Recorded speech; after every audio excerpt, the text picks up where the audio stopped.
Hello and welcome to another wet and windy woke watch, and once again today we'll return to the phrase go woke, go broke. Disney's last 8 movies have all had very woke agendas and have all flopped at the box office, so that Disney has lost around $900 million. Now the thing is, for a company like Disney, that isn't a huge amount of money. But if we take the recent disastrous pairing of Bud Light with transgender influencer and all-round shrieking weirdo Dylan Mulvaney, that cost Bud Light's parent company $30 billion, or effectively the budget of many small countries.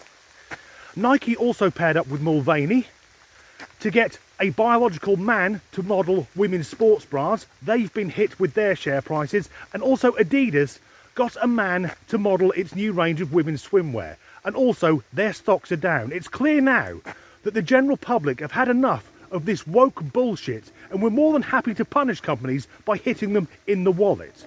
That being said, there are some companies who seem determined to commit financial suicide. One of my pet hates about the modern world is what I call Ponzi coffee.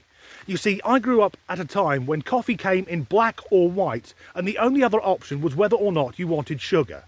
If I'm buying a coffee, I don't need it made with soy milk, caramel, sea salt, sawdust, engine oil and dog's piss. It's all unnecessary. But a British coffee chain called Costa has gone very woke with a mural painted on one of its vans. The picture found its way online and it's gone viral. So this is the image in question, and aside from the fact that this cartoon character apparently doesn't know how to drink coffee, if you do it like that you'll end up with 3rd-degree burns.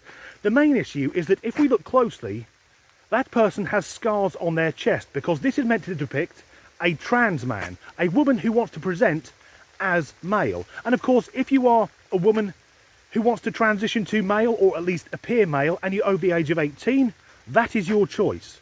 I would recommend you get the psychological help you so desperately need, because over 90% of people with gender dysphoria simply grow out of it. Nonetheless, if you want to go ahead with life-changing, irreversible surgery, removing healthy tissue by some butch of a doctor, that is your choice. But why the fuck are Costa trying to promote this? So, if I were some wanker hipster with a flannel checked shirt and a man bun, and trust me on this, I would rather be bald than look like one of those twats, on my way to buy an overpriced vegan, sugar-free double fuckaccino, what is that image meant to do? Am I meant to feel all warm and inclusive? Or, if I had a bit of knowledge, which I do, would I be aware that the point at which trans people are most likely to self-delete is 5 years after transition? This should not be normalised. This is a mental health crisis waiting to happen. Costa claimed they were simply trying to be inclusive. But shortly after the image started circulating online, the hashtag Boycott Costa started trending on Twitter. And weirdly, they're not the only company to be doing this. Now, back in the 1970s and 1980s, the footwear of choice for every far-right dickhead, neo-Nazi and general racist was the Doc Marten boot. Because it was important, if you were out with 5 or 6 of your Nazi mates kicking the shit out of a 12-year-old Pakistani lad, at least you were wearing comfortable footwear.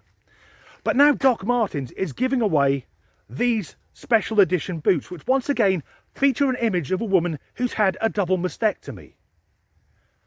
Why is this being normalised? I say again, we are heading for a massive mental health crisis. And there's another advert which is taking wokeness to 2 levels. From a company called Blush Lingerie, there's this billboard: for every woman, we mean every. Now, I think a lot of us are thinking the same thing right now.